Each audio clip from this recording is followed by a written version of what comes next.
In the den of iniquity, vicinity no pretty, calamity fi hit we any moment, what a pity. Tomorrow never certain, what dwells behind the curtain, the face of evil lurking with the shifty eyes averting. It's not a steady bubble, that either pop or topple, many will fall and stumble, let the dozers gather rubble. From LA to Colorado, Guinea to Burkina Faso, cannons could reach the towers and the troops will storm the castle. I say, run, run, come, make we get it.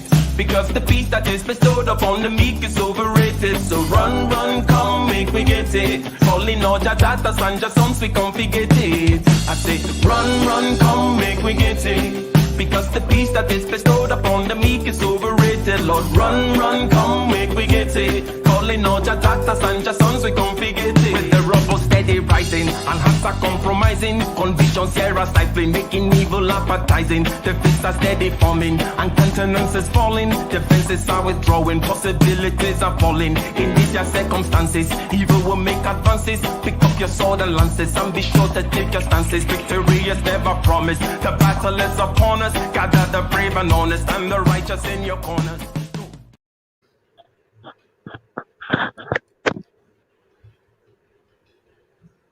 Hello.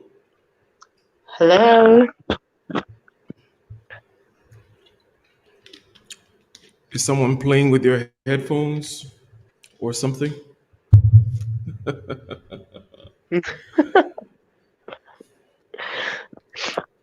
Not really. All right, all right. All right, all right, all right, all right, all right. Hopefully the sound is not too, shall we say. But you know what? Let's take a step back. How are you doing, Anastasia? I've been good. At least You've been the good? cold, yeah, disappeared The code disappeared. Yeah, your from audio is last night. coming through a little sharp. Um, so I don't know if K Polymath is there to see what the audio is like, or the rest of the audience can chime in. The sensitivity of your microphone or the headset, any slight movement comes out sharply, and so on and so forth. However, I'm sure we'll figure it out as we go along. We will figure it out as we go along. We had a stream last time, and you had the I was gonna say you had the COVID, but the DVOC 91. Hey, K Polymath, can you say something? Yeah, what's up? Oh, good. How is the audio that I'm complaining about? Not sure if it's too bad. Are you good? You sound like you're in prison or something. You know, Not yet. we're talking about liberation. You sound highly oppressed right now. You can barely move, barely talk, can barely think even. It seems. Yeah, but this is a women's liberation, so I don't count as one of them. You don't count as okay. Yeah, so men are in chains. Okay, okay, okay, okay. So, ladies and gentlemen, we are easing into this. We're gonna just introduce, shall I say, acquaint ourselves with the topic. And yes, you here over there. And let me see, how is my audio? Because again, I'm in Africa, okay? I just moved here. The studio is a work in progress. Does it sound as roomy as it did the other time? Or have I made some progress, K Polymath? You made some progress, but you made some African progress. Made some African progress. What kind of progress is that? Is that slow progress? Is that retrogression, devolution? Is it going backwards? What is African progress? It's evolution, but incremental, not too much, but it's not bad. It's not bad. Let's just say your usual closed room where there isn't much bouncing back of audio isn't as crisp. Right now, there's a bit of a poor effect, quiet effect, reverb. Gotcha.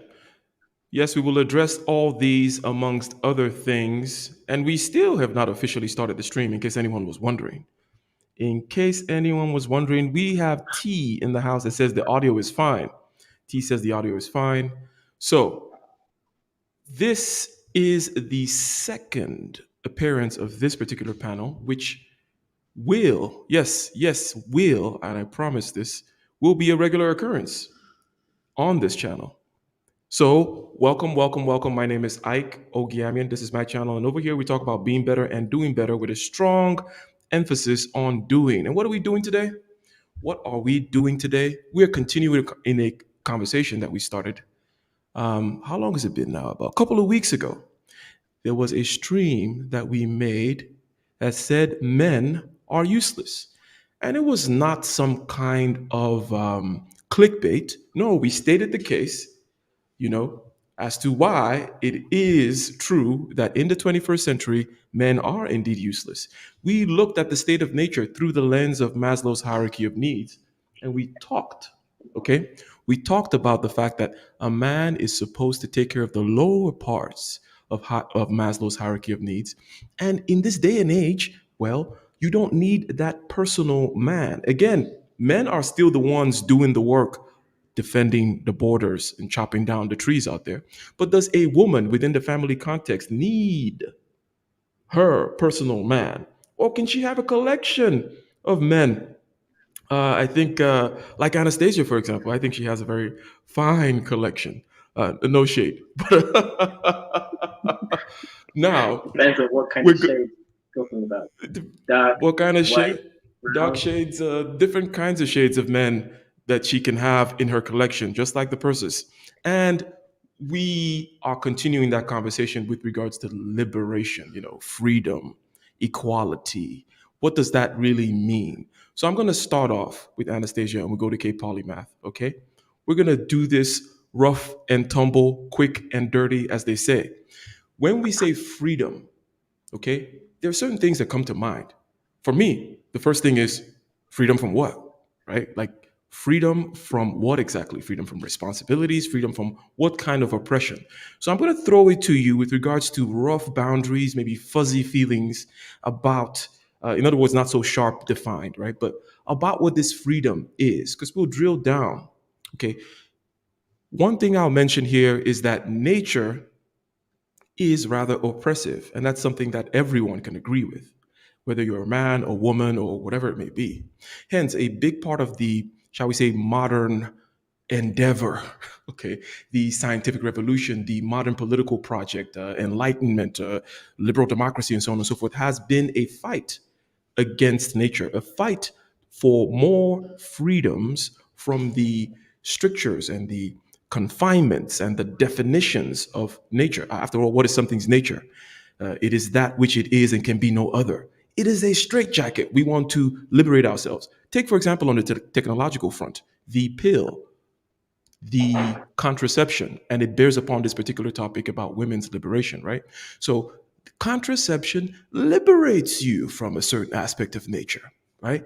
So, Anastasia, when you hear the term freedom, women's freedom and liberation, what exactly comes to mind for you? Take it. From for me, freedom is mostly of the mind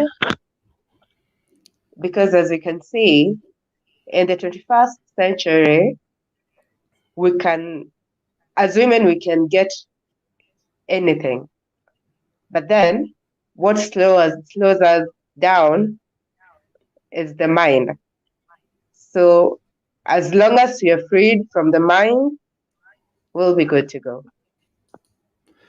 Okay. Now, you stated very specific things. Freedom from the mind. I want to ask you what your feelings are about the likelihood or the chances, or in other words, can we be completely free from the mind? What kind of freedom from the mind? We want to be crazy and end up in the mental institution? We want to be completely free from, shall we say, the social aspects of that which constitutes mind? Or what exactly do you mean when you say freedom from mind? When I say freedom from the mind, probably it's what we've grown up knowing. So it's stuck. For example, in Africa, we suffer mostly from patriarch, patriarchy. So we grew up knowing that a man should lead, a man should take big positions. So you see, it's not that we can't get as women, but our mind is programmed in a way that we think men can do better, men deserve the chances more. Yeah. All right, K Polymath, freedom, liberation, the modern political project. I said, hey, generally speaking, it is a freedom from nature that everyone can understand and everyone is, can sign up with that program. Like, hey, I want to get out of the forest, nature red in tooth and claw, so on and so forth. Vis-a-vis this topic, Africa, freedom, liberation, women. What comes to mind for you, K Polymath?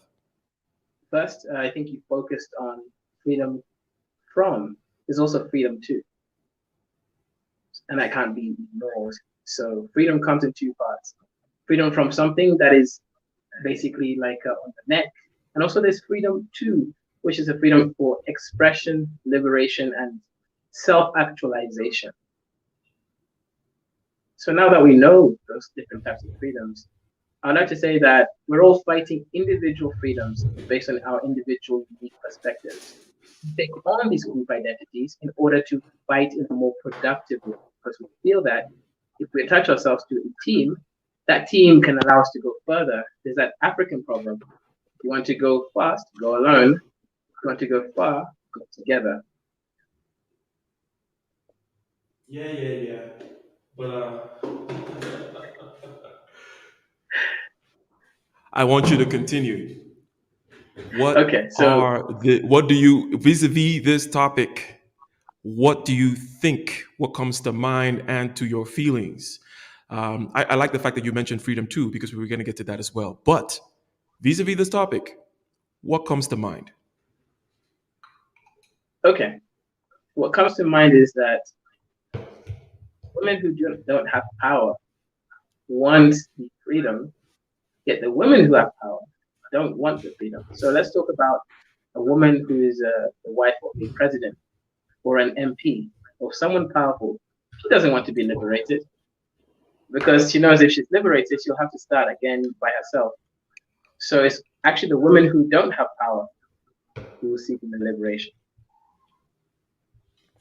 100% understood in that particular regard. Now, Anastasia, you mentioned patriarchy and you mentioned suffer from patriarchy. I couldn't help but notice. But someone, K Polymath, as a matter of fact, not just anyone, K Polymath over here just mentioned that, hey, some people are not suffering from patriarchy. They actually are benefiting a whole lot.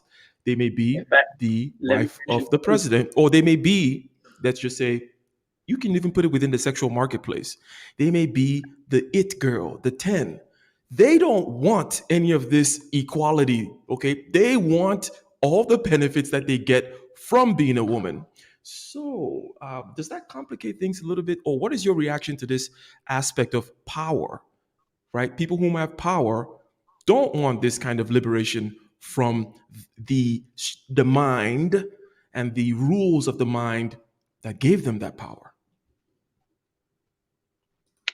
Um, for a moment there, you were saying the truth, because mostly in Africa we can say the people who step on other women are actually women. So there's some percentage which doesn't want to be liberated, but the bigger part wants to get there. That is an interesting perspective.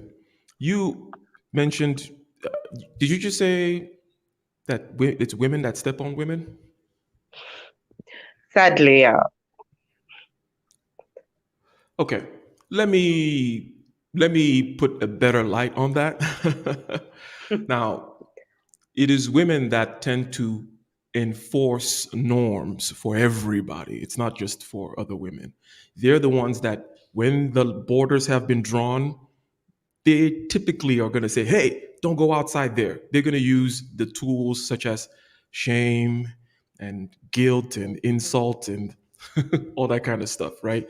To keep you in check, to make sure that whatever has been established stays that way, right? So that is more or less what you're kind of referring to, right? Or am I mansplaining again? No, it's true. O- That's what I'm Okay. referring to. Okay. So we're going to stay here for a little bit on this freedom from nature thing. And you say freedom from mind. Now, I want to ask a polymath, okay, what he thinks about the fact that you went the mind direction. Because the mind can be said to be more malleable, but upper body strength is not.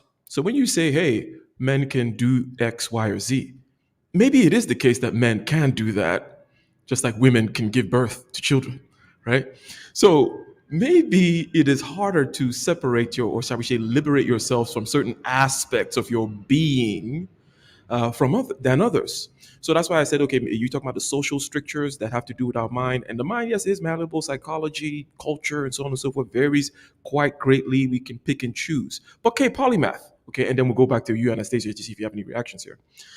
Why do you think Anastasia went to mind rather than the body? Like, let's just all become fluid in all regards, gender and otherwise. Okay. So there's a few things here. First, the physical space. Women are not competing with men to be bodybuilders or people who build the actual buildings, for example. So they understand the primal disadvantages. What they're seeking is more on the mind. So freedom from things which are more psychological, intellectual. And obviously that all stems from the mind, the mindset.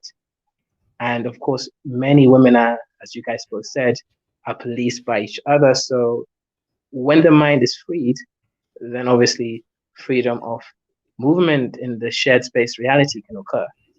But if it's not, obviously they're going to be stuck in this prison or prism of the mind. And it goes as far as the self, the individual. There's a point why women come together saying they want to be liberated, is that they understand that they have to almost sell the dream to themselves in order for that dream to actualize itself. They have to keep telling themselves this sweet dream for it to become a reality. Okay, so I hear a couple of things. I hear you say, and because I'm slow, as you know, K Polymath. So I always gotta recollect. I hear you say that they're not trying to compete in a particular realm, okay? And it is at least apropos, relevant to the topic that I brought up, this realm of the physical, right? And because Anastasia went to the mental, if you will. But what is the dream aspect of it? What makes it? Because when Anastasia said that majority of women want to be liberated, I always here's my feeling on when any majority type claim. I don't think that the majority of people want anything. I think majority of people are sheep. They don't want anything. They're told what to want. Perhaps by K Polymath and Anastasia, right? But K Polymath and Anastasia are not majority of people. I think we established that in the last stream that we're outliers, right? So first of all, K Polymath, and then I want you to Anastasia. Let me start Anastasia. As a matter of fact, what do you think about this fact that I just said? Look. Majority of women don't want anything, just like majority of men don't want anything. They want to be led. They want to be told what they want. They want to read a magazine, and then they want to follow what the magazine says, or whomever in the media or other organs of influence, if you will. Any thought about that?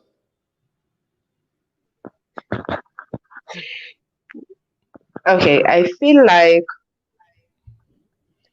just like no, I feel like we were sold an idea already, just like feminism. So I feel like most of us are there wanting to experience change. Yeah. I see. Okay, so the pill has been swallowed, and now the effects are there. Okay, I think I get your point. So the thing has happened, and now they want it, even though I'm claiming that they think they want it. But it doesn't matter at this point. The difference between wanting something and thinking you wanting it or being led by the nose doesn't really matter effectively. Now, K Polymath, any reactions to this majority of people wanting something versus not, and who, does it even matter? Yeah, so it matters because these people have power. When you look at electrons, right, when they reach a certain state, it's enough to create current. And once you have enough current and volts, you have power. So literally, if these people get their way, they're going to be dangerous. So what they want matters in this shared space reality because they can move things. Now, I think I agree with Anastasia. I think the point is that the space has already shared the idea in the zeitgeist, the spirit of the times. So currently, especially let's say in Africa, the spirit of the times is that women want to be liberated. They don't want to feel as though they're second class in the mind, right? It's not a physical thing because they understand that they don't have any physical limitation. It's not like some dusty desert country, I won't mention some of them, where they actually are oppressed in a physical Okay, state. Polymath, this does not sound very much like a dream. If they just want to be, as you said, feel like they're equal in the mind, then in the current, there doesn't seem to be much stopping any woman whom is capable of sojourning there, making that journey there. It is all mental, right? So you see what I'm saying, right? What's stopping you from becoming the god of thunder in your mind, right? Right. There's also the need of acceptance, the need of a group. So let me give an example of myself. I was the only so-called Black person in my PhD program. Okay. And the master's program, there's a few women. They needed to see a Black woman in the same program in order to feel energized. So they want to play this dream game where there's other individuals in the same dream. I don't want to go too high level, but let's consider ourselves in a dream. Your dream life is just as real as your shared space reality life. The difference is the consequences are different. If you harm yourself in this life, there's a continuity. You have to live the rest of this 80 or so years with that consequence, with a broken leg, etc. With the dream space, the lives there, the rules don't have continuity necessarily. But the point I'm making here is they want to have the dream state, but in a shared reality. Okay, so they don't want to go off in their own mind. They want other people to acknowledge it. It makes sense, generally speaking, but also it makes particular sense for women because women are the most social. We said it in one particular way when I said, they're the ones that are going to enforce the social norms, right? So, Anastasia, okay, is it the case that not only do you, because we haven't gone to your particulars yet, this is a way of asking about your particulars. You want to be liberated in a way in your mind, but you also want it to be the norm. Do you want to go out there shaming and guilting people into accepting your own interpretation of mental or shared reality in the mental space? Do I want to be liberated from the mind? True. But I wouldn't force it on other women just as I wouldn't want them forcing things on me. You get it? So I want to live in a world where I'm free to do what I feel I'm liberated from without being shamed. As I also wouldn't shame other women if they choose to do whatever they want to do. I see. So the minimum social requirement that you want, the minimum ask that you have from the social sphere is that they don't shame you. Now, do you think this is a reasonable ask of them that you do the thing, but then they hold themselves back and say, let Anastasia be, and let's act as though Anastasia's way was quasi normal? Let me rephrase the question actually. So I guess the question here is this. Culture by itself is restrictive. By the fact that a culture exists, it restricts certain movements. For example, if you're in Ethiopia, the culture there is that the man has to go to the woman's house. Same thing with Kenya, and go and ask for permission. It's called rural show in Kenya, right? Yeah. Ethiopia has a different name for it. But the point is, this is a culture. It restricts people. Even the whole access of marriage, like you have to pay a bride price up to 300K, sometimes more, which is about $3,000, right? Issue here is that's a culture. It's Some people like it, some people don't. $30,000 for a virgin in Ghana. True story. Go ahead. Yeah, right. So the issue here is some people love this, especially the women's family, because they get big cash, basically a cash cow, literally, especially in the Maasai community, since they actually trade cows. But the point here is culture is oppressive and restrictive. If you have any kind of culture, you're restricting and oppressing some people. So is there a way for you to get what you want? Freedom, not non-judgment, while others also get their thing. Gotcha. So, Anastasia, can you respond to K Polymath's rephrasing of the question? We can't get, especially for the ones who want to be liberated, it's so hard because as K. Polymath has said, there are certain structures in culture. So the moment you want to go outside it, you feel you're ashamed about it. But then, like everything, it's a process. We're not there yet, but I think with time, we'll be free. At least it's what I hope. I have a question. But it's a hard one. Go ahead, K Polymath. Yeah, the question here is that what if you awaken a sleeping slumber giant? In this process, you solve this issue of inequality, and yet you awaken something way worse. How do you deal with that? So okay? I'll let Anastasia answer. And by the way, it can't just be me, but the passing of the microphone or something back and forth is, anyways. You did not define what the trade-off is, but you're just mentioning generally that there are going to be trade-offs. So, Anastasia, would you at least agree that there is no free lunch, nothing comes for free, especially when you upset a particular kind of apple cart in terms of established norms, evolutionary, otherwise, right? That when you do something over here, you're going to get something happening.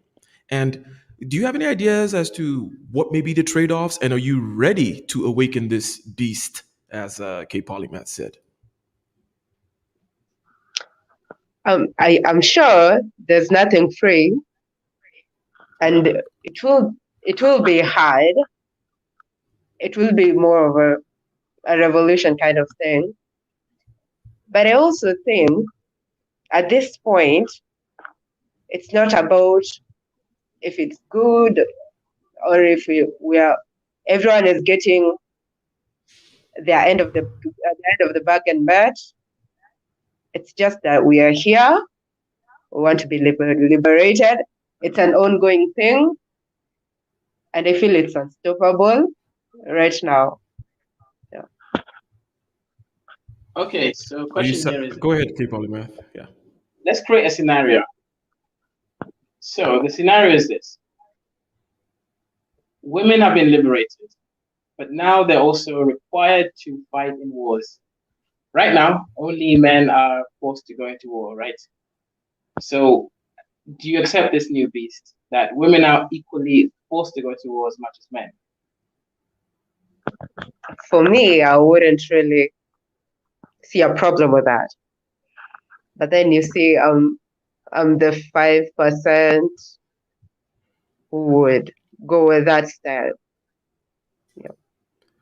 Mm-hmm. So you would not mind it. Now, let me push that question further. You wouldn't mind it. You did mention that it's inevitable, right? So I'm not holding you responsible for it. But let me state the question in a very low-level, silly way. Is it fair to all those other women that now they're going to be going to the military because Anastasia is what do the Americans call it? But because you're an outlier, is it fair now that let's equalize things, and then now all these responsibilities come, and all these other let's not give too many examples. Let's stick with the war one. Is it fair to the other women? I feel it's not even the concept of being fair or right. Mhm. Let's take an example of feminists. They want to be included in everything. So for me, that's a good start. We can go to war. We can do other careers that are called are outlined for men. Yeah, and then we'll just see how it goes. My concept is we started it, and everything has a consequence. So if we are fighting for liberation, we need to be ready for whatever comes. I see. What I if see. Now, there is a is there any cautious bent in you, or some kind of a conservative bent that says, "Hey, when you're fighting for something, and it's just and then it comes, you're fighting for this little stone, but it comes with a whole mountain of boulders. Would you want to reconsider, like, am I really did I want all, is that the boulders and everything is indeed what you're fighting for, because that's what is going to come, right? Do Yeah. you see any ways where you may dodge some boulders, perhaps acquiesce to certain other things? Maybe say, hold on, stop. Maybe this part, maybe not that part. Maybe not the military, for example, because we do know, we do see, right?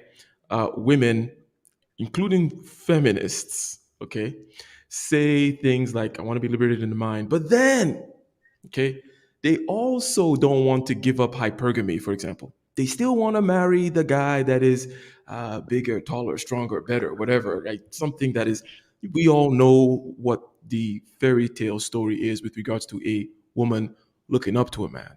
And then there are other things as well where it's like, I don't necessarily want all that. Do you think that there are ways of navigating this in a more, shall we say, careful way to get more of what you want and less of all the crap that comes with it? I don't think we can avoid this one. We started it, and it's coming with it will come with a lot, because whatever the liberated woman wants isn't termed as a good thing. Most people are against it. So I'm sure it will be more worth it, yes, but with a lot of crap here, as they call it. For me, I feel like we can't really avoid it, and we can't slow it down, because I equate it more to feminism. When it started, it was a good cause. But as you can see how it's rolling down, yes, it has its bad part, but it's unstoppable. Yeah. Okay, Polymath, you wanted to jump in? Yeah, I mean, it sounds like they've made their bed. Now they have to lay in it. The interesting thing here is that I do see a point.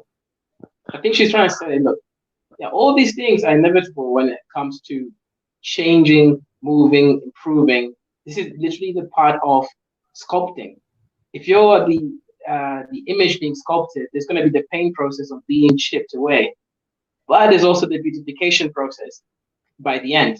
So the point here is, look, this is a war. We started it. We can't go back.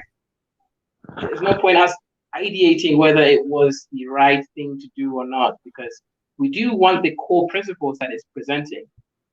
And you know what? It doesn't really affect me negatively, anyways. I don't mind going to war. And these are the women, well, that's what they pay for freedom. Same thing with the African Americans when they got their freedom, etc., or any other oppressed group. There's going to be more responsibilities, but that's just part of life. So 100%. So let's skip off of the fact that, okay, we've settled on it's inevitable. There's no point theorizing. Okay. But I'm going to back into the theory a little bit more in order to propel ourselves into something very practical, which is power. So we've been talking about freedom. I said freedom from nature, which in a certain way is power over nature. Wouldn't both of you agree? Right? We want power, technology wise, social arrangement wise, running out of the forest and hiding in a shelter wise, power over nature, control over nature.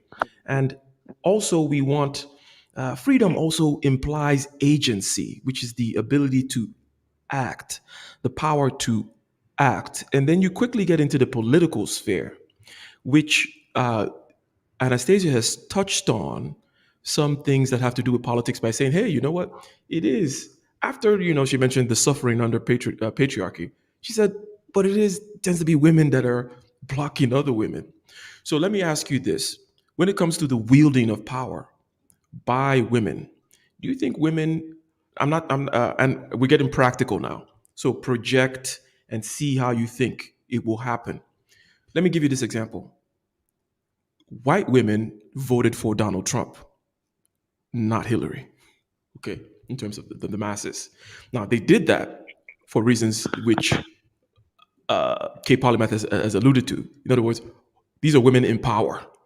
Okay, and they don't want to upset. When you're in power, you don't want to shake up the apple cart. Like whoa, whoa, whoa, whoa, whoa. My Donald Trump and my Chad Bronson or whomever, they're taking care of me. We're in power. They handle the business. I don't want all this crap that you guys are talking about. So hierarchy tends to be so that's an empirical fact, right? So we're talking about the fact you alluded to this empirical fact before. I just gave some of the data point to highlight that. Now there's some theory here about hierarchy being necessary in order for power to be, shall we say, appropriately aimed, political power that is. And women tend not to like hierarchy. Okay, they want something more egalitarian, right? So if women now get this power and this agency, how will they do it? Will they actually support each other? Will they organize and wield power? And what are your projections, or maybe you have some more empirical data to add to it? Will women become good leaders? Good leaders, I think they would, but the support, to be honest, I don't think most women are ready to support other women. So it's gonna be a long, long time, especially in politics. It's going to be a very long time. Okay, Polymath, why do you think that is? Why do you think it's going to be a long time? Why do you think women are not going to support other women in politics? We just looked at the empirical, but how about the theory? What's your hypothesis that explains the observed data? Yeah, I actually think women don't trust women. And I think from my experience, you can test this, false or true, Malin, but most women actually say, I prefer guy friends to women friends. I've heard this many times. And it seems like generally women don't trust each other for various reasons. Some are warranted. For example, there's this theory, whether it's true or not, I think it's the case statistically. If a woman brings a boyfriend over to her friends or people she knows, acquaintances, they're going to say, hey, that's a really great guy. I want that guy. And they're going to do things to try to get him. Generally, when a guy introduces a woman to his friends, that's a great girl. I need to get me a girl like that. It seems like girls generally, for example, I trust my guy friends. But it seems to be the case that girls generally don't trust each other for their own reasons. Okay. So now this is another way of stating the data, but getting in more is more like this kind of folklore way, right? And I'll get back to you, K Polymath, because you still have not explained to us in the manner in which we have become accustomed to hearing from you what exactly it is. Why don't they trust each other, right? As opposed to, well, they don't trust each other. Okay. Now, Anastasia, would you any reactions to what K Polymath says? Women tend not to trust each other, and this will be reflected in the political sphere when it comes to wielding power. Yes, women don't trust each other, but I feel like it was from a different era, and it's changing right now. Because for me, I'm the 5% who trust my girlfriend. So, and I would fight for women to go to those posts. Yeah. and help a fellow woman. But then, sadly, it is a very small number. Growing, yeah, but it needs time. So the 5% whom trust their friends, and friends tend to be like you, so you trust the other 5%. You don't trust the 95%, do you? Actually, the 95% don't trust each other. And I wonder why. Okay. You trust But them. why do you trust them? I'd Yeah, give, good question. yeah, I'd give them a chance You to can, prove me wrong.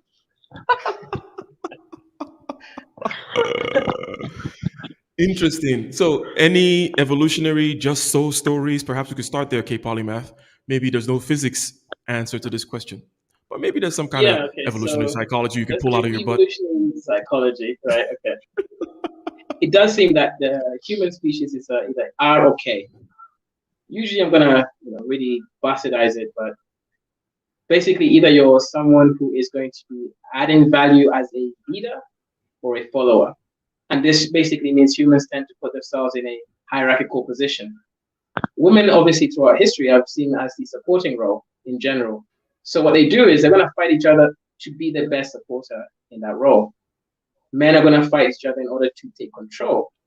Now, we can actually abstract this and compare this to Black people in general. Black people in general can't work together the same way women can't work together. If you bring an idea, and if it's by a white guy to Africa or any Black area, if it's a white guy, they're going to accept it far more than if it's another Black guy. This is just generally the truth. So it seems like people who are within the more supporting role don't trust each other, but it's almost as though they're trying to play towards the systemic institutions in a way that they can then be the best part of that supporting role. This is quite genetic in the sense that it's more than culture. This is really to do with how we acclimate, how we get ourselves into positions of power.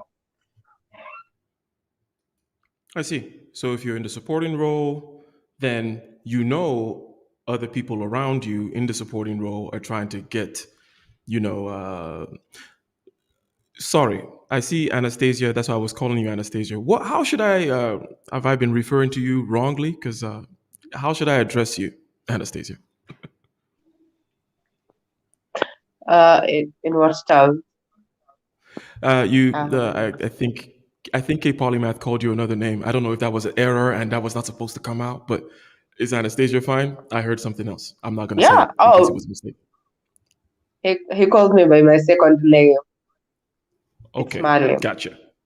Malim. Okay, I heard. Okay, good. Then Malim is out there. Okay, now it seems like let me take a side step, because we're going to continue this as to why we think it is the case. I like this evolutionary story of the supporting role, and people are going to want Malim's man because that's just what the people who are trying to climb up by getting Malim's man are going to do, and they can't trust your other girls because they're going to try to do that stuff, and that's how you get by. It's fine. Now let me ask you something about perhaps the tensions within yourself. Let me put it this way. When it comes to the trade offs, right?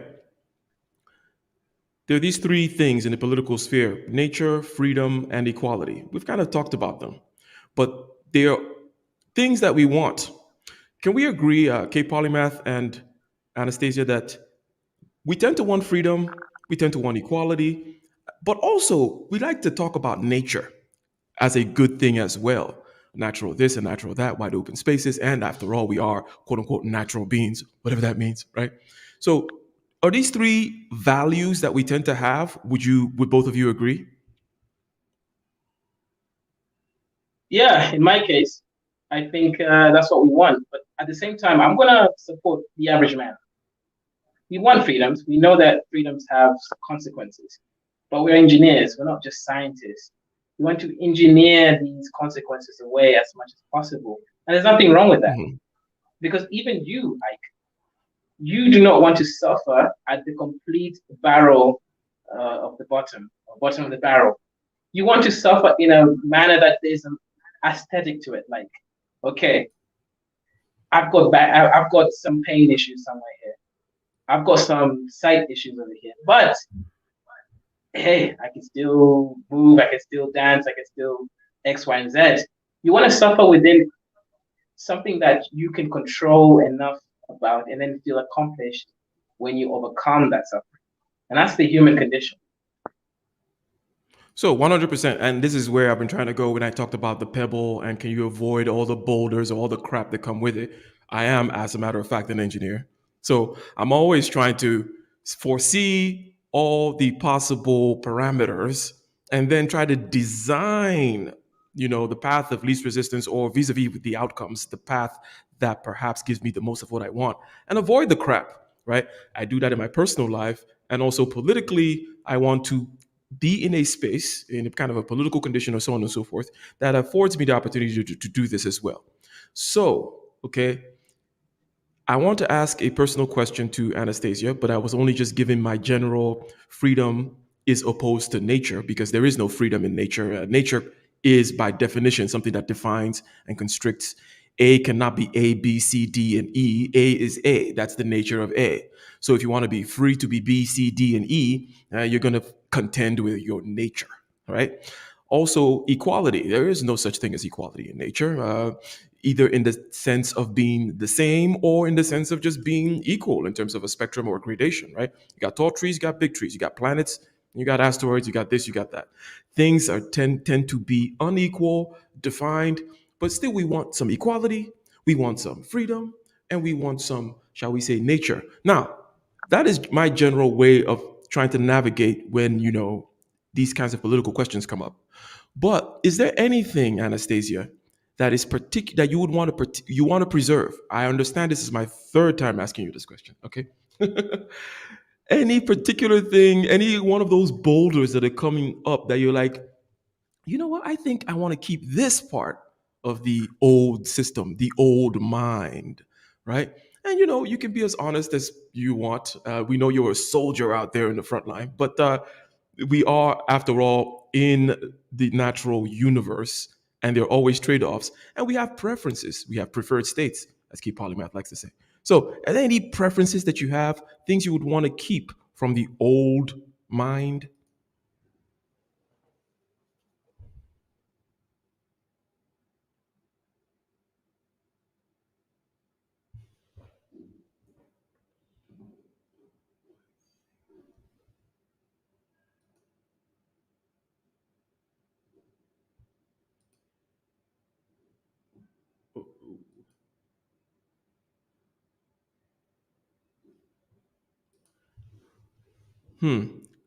I think you guys are paused. That can't be just me. Okay, yes, yes, yes, yes, yes, yes. The East African internet has done its thing. The East African internet has done its thing indeed. So let's see if our guests come back. But meanwhile, I would like to do a certain kind of recap here, some a certain kind of gathering as to what we have come to at this point. Okay, the question is women's liberation from the lens of Africa, from the lens of Anastasia, K. Polymath, and myself. And by the way, shout out to the Ghanaians out there. I'm actually in Ghana. I'm going to be here for at least in Africa for the next 3 months. Okay, we have agreed that basically there is a freedom from the mental space or freedom to navigate freely in the mental space, the space of what it means to others to be a woman, for example. And that women tend to be the ones that, shall we say, keep the norm, right? Through shaming and other tactics, keep whatever norm that there is. Also, we have come to the understanding, or we've pointed out the fact that women tend not to trust each other, and then we generalize from there to say that anyone who's playing the supportive role, right, tends not to trust other people in that supportive role. We said, hey, that this is something that we hear African Americans talk about. So, the white man's ice is colder. Ain't that right, Kwafi Nino? Sorry, Anthony. Is it, the white man's ice is colder, right? So when you're in a supportive role, you tend to not trust other people that are in that realm as well. Now, we're looking at the fact that there are also, shall we say, trade-offs. And what trade-offs are we willing to give up? What trade-offs are we willing to hold on to? And I was going to ask Anastasia to kind of point out in particulars what hers would be. Okay, so there's something about democracy, and I think this was Socrates that said this. He says democracy is the place where you can craft your own kind of society. But it takes a lot of know how and skill to do that. Hence, it takes a lot, shall we say, you got to be in the top 5%, okay, to be able to know what you want, go out there and engineer it for yourself. And democracy gives you the opportunity to, okay? Democracy does not design it for you. Democracy and capitalism are just going to sell you stuff, right? That's what they do. They'll sell you stuff. So, are you back, K Polymath, or is this the one I should not add? Yeah, we're back. Connection went off. So you're gonna stay without the video, I assume. Yes. Okay, good. So I asked Anastasia a question and then she dropped off. Okay. Basically, anything that you would like to keep from the old mind. Okay. Because I'm not buying it. I don't think human beings, now, maybe it's just a particular political bent of mine, but you don't just go throwing out babies with bathwater, right? If you have the ability to kind of design for yourself, especially if you're saying you're in that 5% that can make a choice, then you should be able to know, pick what you want, even if the rest of the society is not going to get it. But what do you want to keep? And that's the whole idea of freedom is agency. And this kind of decentralization and, shall we say, equality, this movement towards more liberality, if you will, means each individual is going to be more able to craft for themselves to the degree to which they can a kind of mini society for themselves. So, Anastasia, let me ask you again, which aspects of the old mind would you want to keep? Maybe you're benefiting from it right now, or maybe you're not. Maybe you want to keep it for other people. But is there anything, and forget whether or not you can or cannot, and whether it's inevitable, anything from the old ways that you would want to keep? And maybe conversely, you may want to talk about the new thing that is you really, really, really do want, right? Any thoughts on that?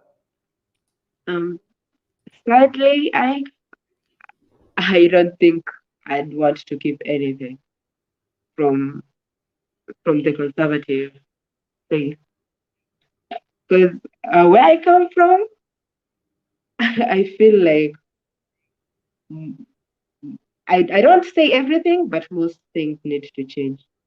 So sadly, there's nothing I want to. I'd actually want So, to experience the go ahead. change and the new thing, the new stuff, but I wouldn't want to keep anything. So you would adapt to the new style, wouldn't want to keep anything. And Yeah. you mentioned the specifics of where you're from. So, K Polymath, it's you East African simps out there that don't know what to do and make it such that, whatever order you've established there is so ridiculous. And you guys are such low level dudes that there's nothing worth keeping of your No, patriarchal crap.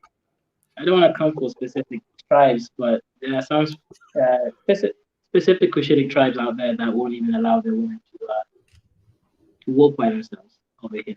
I won't display which ones. And unfortunately, I would guess with the Madam's tribe, father's tribe, is that the guys there tend to be lazy, sitting around a lake fishing or not really catching anything, drinking beer and not working. So I think if I give Madam's context a bit more, is this: men over here in some particular tribes don't actually add value even for the parts which they're supposed to play. So in reality, it's actually the women. I will give my mom's tribe as an example. The women who do all the work. And I mean that in the sense of the traditional work and the metaphysical work. So I might see where her point is. There really isn't nothing to keep because men didn't even fulfill their roles. Now I don't want to compliment too much. I'll say perhaps the times have changed. Men are no longer needed to protect the tribe from immediate impending danger. So the roles, for example, that women do, most of the work at home, etc., and even the commercial work, bringing in money, that is perhaps something that's been more recent because, well, men aren't needed to do all the things that they used to do when they sit around fishing. Men are sitting around fishing of a particular tribe. Yeah, Now, so there is more. So the thinking that Anastasia expressed is more prevalent in that area, I would assume. But when these other broad-shouldered Nigerian men come through with their wads of cash and very efficient ways of getting ish done, do those women kind of bend a little bit and say, "Hey, no, but maybe I want a macho man"?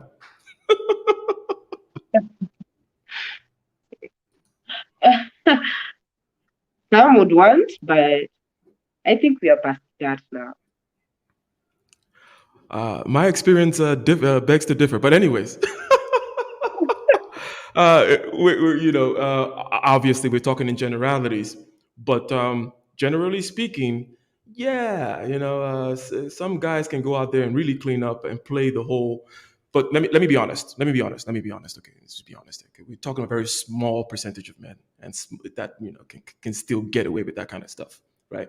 Writ large, right? So it's. I take your point. I take your point. Okay, so we were at this equality place. Okay, and I'm still trying to drill down. Okay, because you talk about mind, but the fact is there are certain roles that have to be played by the sexes given their biology. And I'm not going to say any more, but I want you to respond to that, right? Men and women are different because we did not, I don't think any of us are coming from the premise that we're the same, right? So just let me just leave it there. They're different. What are these roles vis-a-vis their nature? Because again, as I mentioned, it is the men that are still going to be out there at the border and felling the trees. Even if, we start going down the line of more women want, it's not going to balance out. We know the case of the Scandinavian countries, for example, where all the egalitarianism has happened, but women still choose very different paths from men, right? Women still go into the biological sciences and medicine, and men still go do their coding and stuff in their basement. People will still choose very different things vis-a-vis their biological nature. Anastasia, what do you have to say about any of that? What I just said? I feel like, yes, when it comes to equality, some things can't be changed, like the nature. But as you've mentioned, the roles that sometimes the women will choose a different path compared to the norm of the men. I feel like I can say you're halfway right. Because I know of women who'd go a different path, but they aren't many. But when it comes Good. to biologically, yeah, we can't be equal. There's no winning in that. Is there a desire for because let me just speak as a man, as anything, let's just call it as a mind. I don't have any desire to become equal with necessarily anything else. I don't want to all of a sudden be equal with a camera or a table or just want to blend everything into some kind of uniformity. There is no desire in me for that, right? So, is it a tragedy in your mind that, oh, it's tragic that this nature of ours is still going to remain separate? In other words, is Friedrich Nietzsche correct that women don't like being women? Is he correct? I think so. Yeah. I think it's more of generally people don't want what they have. They want to experience new stuff. So I feel it's the same with us, with women. We've been women, uh we've been looked down upon and all that. We want something different. We want to taste what it feels like to be in power and to be on top of the food chain. Yeah, I think that's what it basically is. So Derrida is the one who's right. Power. Everything is all about power. Power, experience, nature, and you fight for it, whether it's through delusional actions or a mixture of delusional action tactics. It's all about power. Ultimately, people want what they want, and they might be swayed because of what they see others have.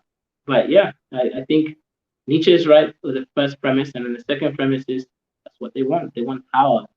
They might obviously let's say instability, right? Let's assume that the whole thing crumbles up.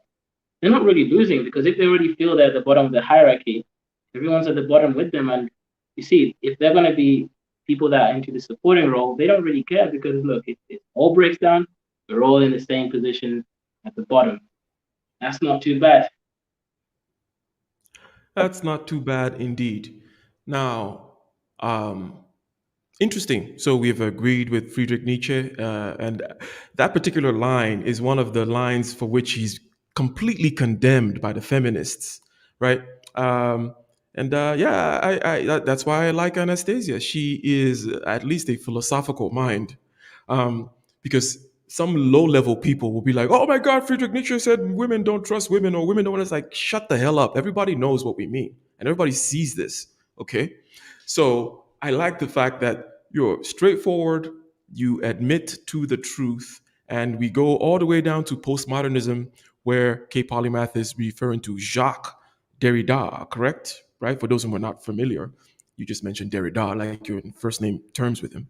But Jacques Derrida basically talking about power and how everything really is a power game, and that instability and the chaos, perhaps beyond the fact that you said that the whole bottom thing, even if they're not at the bottom, I think it's just I'm going out on a limb here.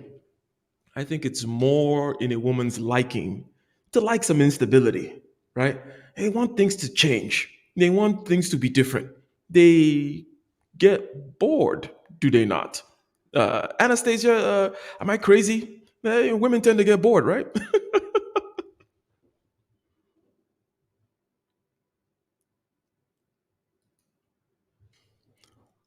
Has the East African internet done its thing again? Has the East African internet done its thing again? West African internet is winning today. But are you guys back? Yeah, Yes, can you're you hear there. me? Yes, I hear you. So sadly, you are right.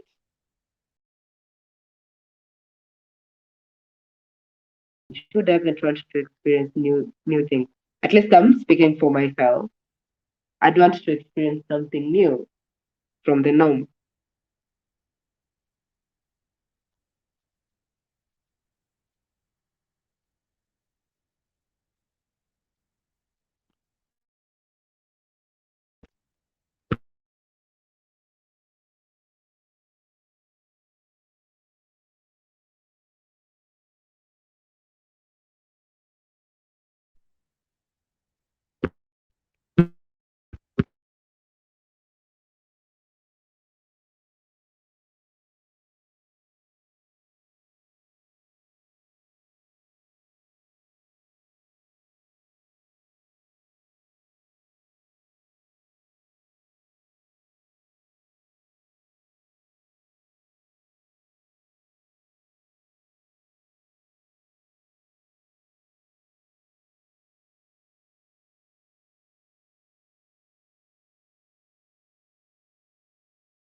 We can't hear you.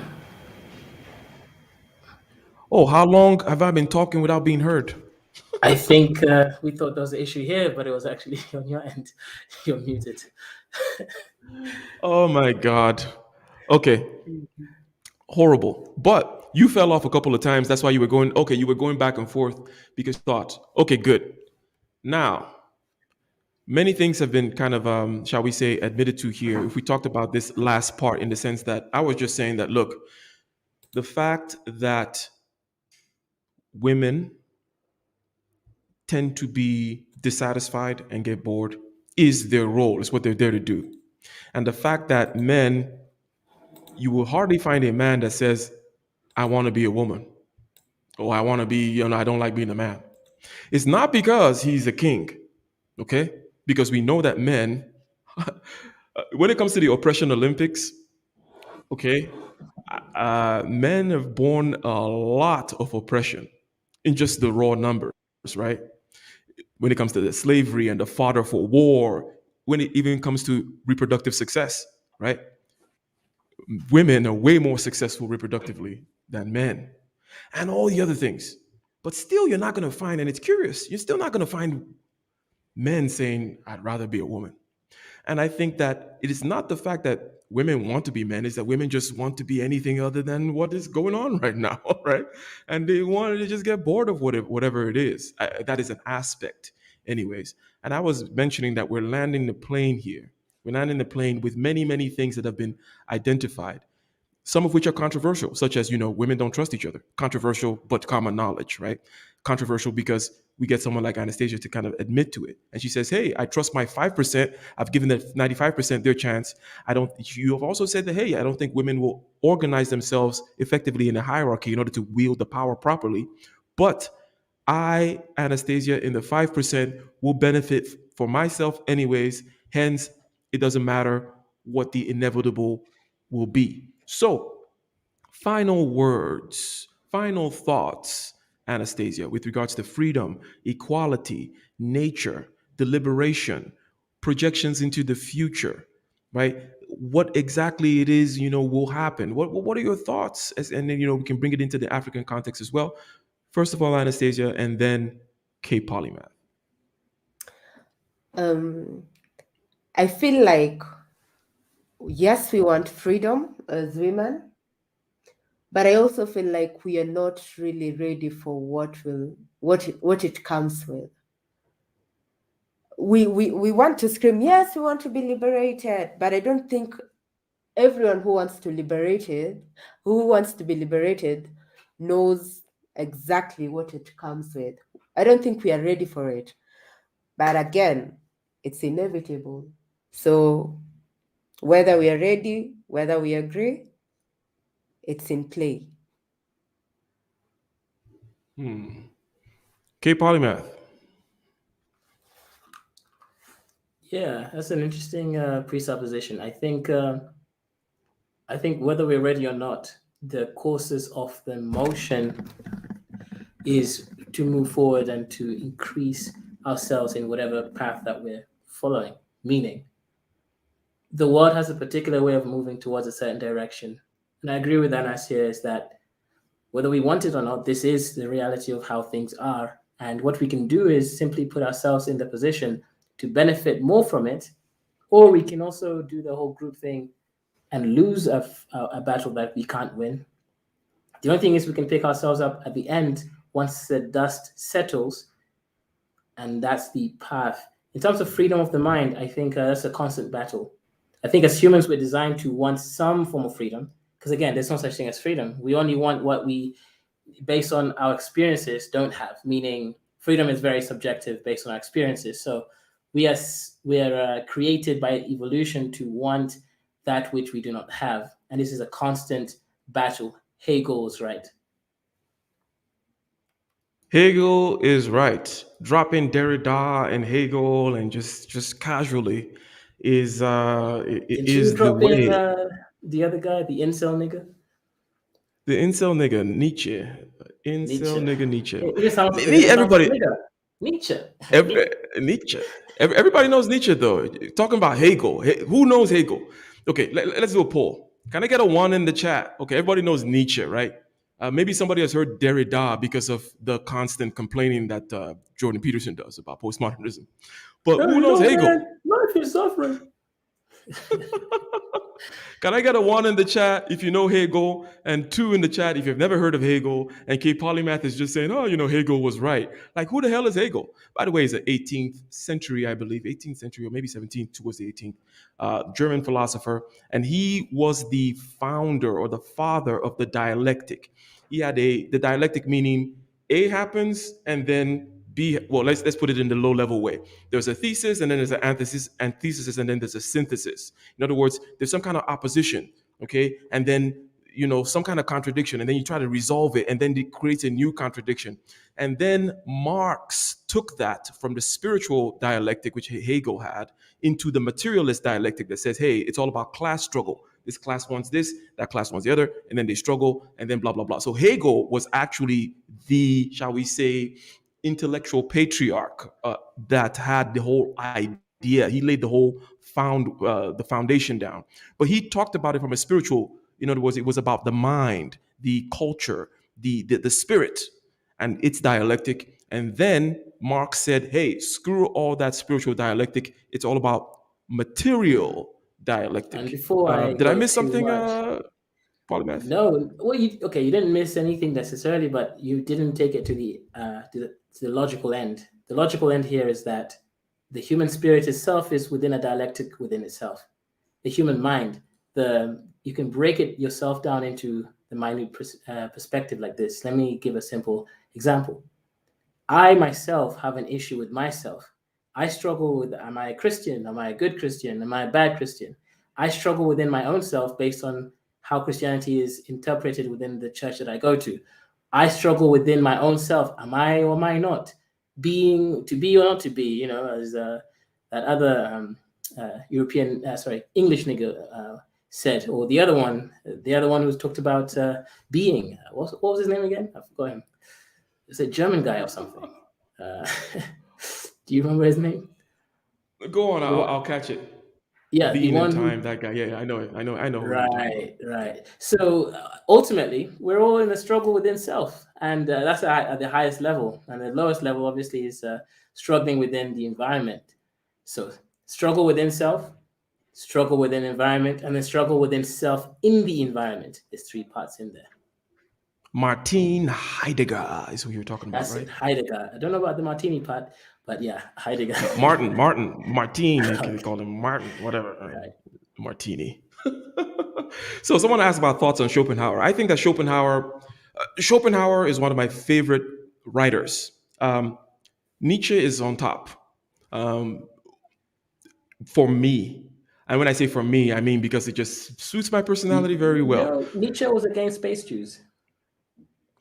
I don't give a crap about this silly political crap that people say about who, get the hell out of here. I'm against, you want me to start telling you the crap that might shock you that I believe? No, I don't give a crap about that. I said he writes great. Who gives a crap who he wanted to burn? I don't care. Now, because, hey, anyways, I'm not going to go down that line, okay? Because a lot of people say things that, he was also a sexist and this and that just because he said certain truths that people did not want to hear, right? But I said writer. But Schopenhauer was less intuitive in his writing. So Schopenhauer actually, rather than just say strange things like, what if truth was a woman, Schopenhauer will actually break it down to you and say, well, let's not get into it. But someone asked thoughts on Schopenhauer, and Schopenhauer heavily influenced Nietzsche, right? So I really like Schopenhauer. His book, basically, The World as what's the name of that book? The World as Will and Idea, the World as Will and Representation, right? Which is basically I'm not going to explain it, but basically Schopenhauer, one of the best it was one of the last and one of the best big picture, big all-encompassing theory philosophers, right? That wanted to explain everything from metaphysics to epistemology to ethics to aesthetics and have one clean system, which is this system of will and representation. And I think that he just writes beautifully, intuitive enough to keep it interesting and flowing and flowery, but also kind of grounded in good TI, as you guys like to say. Well, right? But Nietzsche is just pure intuition and just pure beautiful. But the problem is, if you don't already know what he knows, you don't know what the hell he's talking about. Isn't that right, Yep. Cliff? Keep on, man. Yeah, that's the issue with Nietzsche is he speaks about ideas, about caves, and you would have to have gone to the same cave as him to know about the things he's talking about. He's talking about particular things in a particular cave, in a particular way, yet in a very intuitive way. So if you've never been down that cave, you wouldn't know a single thing what he's talking about. Now, for me, one of my favorite philosophers is obviously the guy who invented the scientific method. Why? Because he tried to take philosophy, he didn't try, he succeeded, and turned it into something that could be actually measured directly. And that's my guy over there. So Schopenhauer is cool because he talks about things, life in a very more kind of direct way, pain, suffering. Because I'm actually a what you call those guys who likes pain? I like pain. I actually like suffering within a particular limit. Sadist. Right, sadist, exactly, right? I don't want to inflict pain on others yet. Obviously, I understand it could be a weakness because I might not see that pain in myself. Therefore, if I use empathy, I might not necessarily see the pain in others either because I'm like, yeah, they can handle it. Ladies and gentlemen, you might have noticed how he dropped in the yet after not. Go ahead. But okay, I have a question for everyone. Would you Can you guys read be what Dr. interested, Thunder has to say first? Just before you ask a question. Shout out Let's to address. Dr. Lightning over there with the $5 super chat. We appreciate the donation to this stream. When you add the place of origin to the nicker, then it makes the philosophy much more palatable.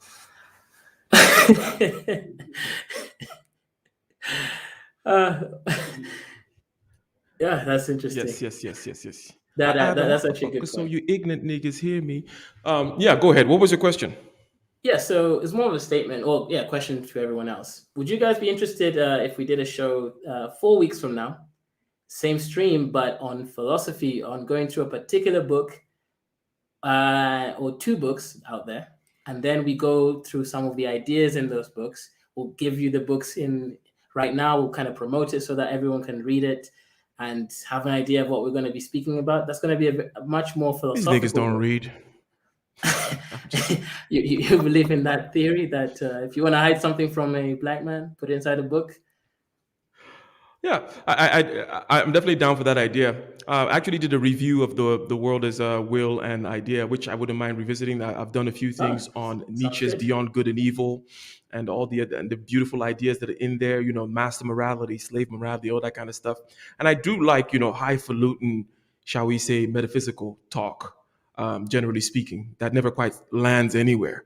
That just keeps on going from intuition to intuition to intuition to intuition. So if you guys would like that, then let's hear from you because we might have some interesting things to say about stuff. And to Snuggles, yes, I'm in Africa for the next 3 months, and that's why the sound sounds this way. Hopefully, I'm able to make it sound better. But if not, then we're just gonna have to put up with this situation for the next 3 months. Snuggles.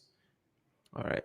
Now, we took a wild detour, okay? We took a wild detour while we were trying to land the plane, kept circling the airport 17,000 times, but hopefully we can land now. And how apropos, relevant to the topic, is the fact that we ended in the mind space.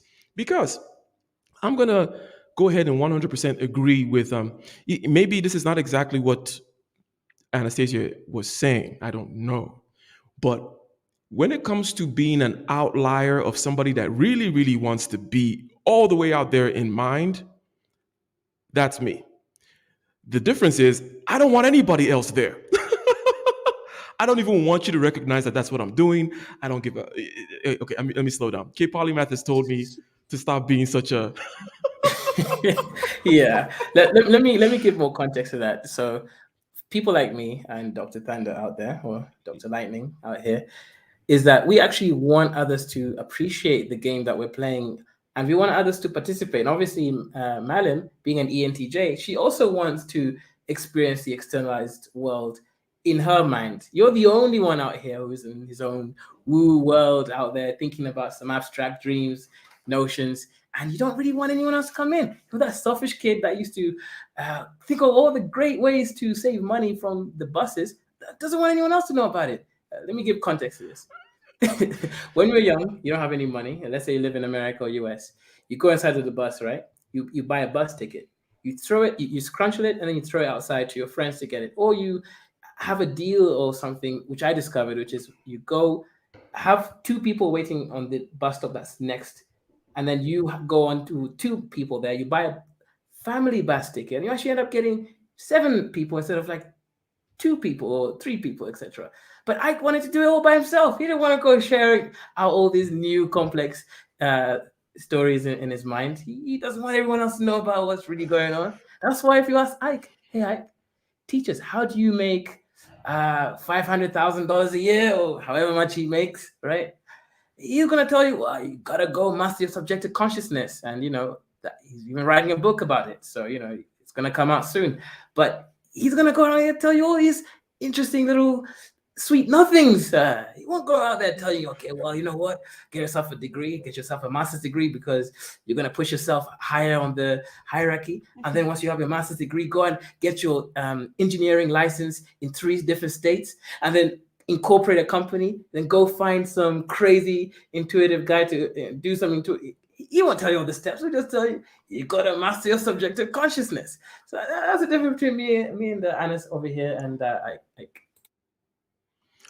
Yes, yes, yes. You are correct. And there are definite disadvantages to that, and that's why I caught myself there when I was going all like, "Get the hell out of my room," everybody. But no, no, no. I do want people in the room. After all, I'm out here in YouTube, and the mistake that I make is I actually think I'm saying something when I tell people to master the subjective consciousness. When I say it's all about feeling, image, and talk. When I say you have to get concentration, sensory clarity, and equanimity, and that's how you make $500,000 a year. I actually think I'm telling them something, but apparently I'm not. Apparently they want to hear some list, some cookbook list of stuff. I tend to believe that the cookbook lists are out there already, and that's not the reason why you're not making $500,000 a year. how It's about because both? Tell them all that cool, interesting MISC stuff from mastering a subjective consciousness, inculcated with a list so that they can go out there and actualize their particularities into something that they can create. Or you're gonna be more like our other brother over here. I won't name his name, the guy with the trucking company. That's like he tries helping people. He realizes that lists don't work. He gives up and like, screw the community. shout out to MOT. Can you read what Snuggle says? And then and thank you for the super chatters, by the way. Can you read what Snuggle says? And yeah, shout out Snuggles for the $5 super chat. Since you've been accused of being an old white man, I'm gonna try an old white man voice. Thank you for answering me, and I'm proud of you. Keep up the good work. Hopefully, one day I'll be able to visit you and a missus in Africa. So Snuggles thinks I have a missus in Africa. Snuggles thinks Anna's over here is my girl. Okay, Snuggles. Apparently, I was an incel. Now I have girls. Okay, that's a good step up.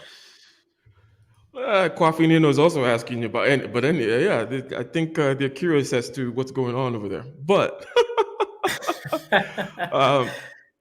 we will be back, shall we say next week? And we will continue to address some other topics, right, on this. And then also, I think in a few weeks, we will sit down, drink some water, right? And we will get metaphysical, okay? And then also with Dr. Thunder at some point, here's what I want to do. And I'm thinking of I don't know if Dr. Thunder is okay with that. So here's the thing. We've been talking about the sins. It just came up because of getting ish done. And one of the things that stops you from getting ish done is sloth and envy, the sins, the 7 deadly sins. And we've kind of found a general shape as to, that they come from these desires. They come from your stomach and your penis, right? But stomach is great, penis is great, but it tends to be when the penis overshadows the higher things. But we've not talked about what the higher things are. We keep on just saying, yeah, those things, the higher things. And I think that we need to have a conversation about the highest of the highs, right? What exactly is the shape of that thing? And maybe when me and Dr. Thunder have that conversation, we'll invite you in to get metaphysical with us about what exactly are the higher things that we don't want the lower things to obstruct from our view, and that when the lower things obstruct the higher things from our view, that's when it becomes a sin. Otherwise, it's great having a penis, right? Ain't that right, K Polymath?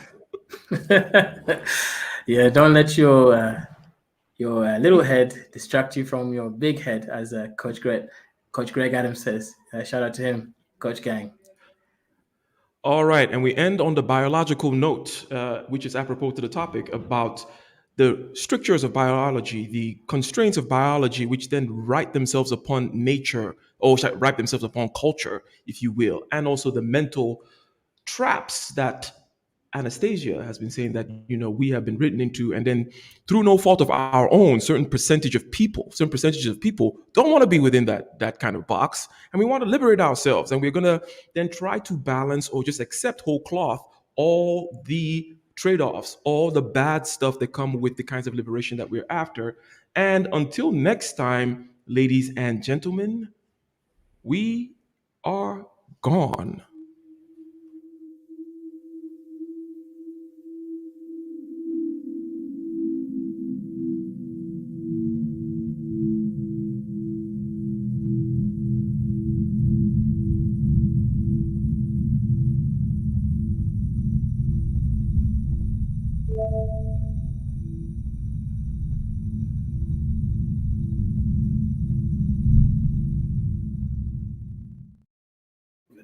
Si huko ndo nilikuwa nataka kwenda. That was an error, or was it not an error? Maybe. Hey, K Polymath, you still there?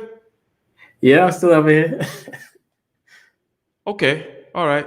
Give me a freestyle, Give these real quick. people, Go ahead. freestyle. Give me a freestyle on the spot right now. I felt as though my whole self came out here. I feel as though I'm a spotless mountain gear. Call me a mountain lion, but I'm still might be lying. Call me a cheater, but I ain't never cheated yet. Call me Spotify because I'm gonna get you Wi-Fi, get yourself on this wildlife. It's like I got stuck within my own prison. Bring up the prism before I come back.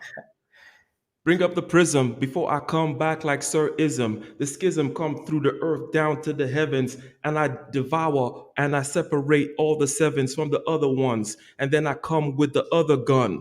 Yeah, the other son from the father, but I could not see father. I cannot see far when I'm playing on my guitar, puffing on the cigar. But is it marijuana? Yes, my name called. Anyways, yes, ladies and gentlemen. Now we're going to cut it off for real. We are out.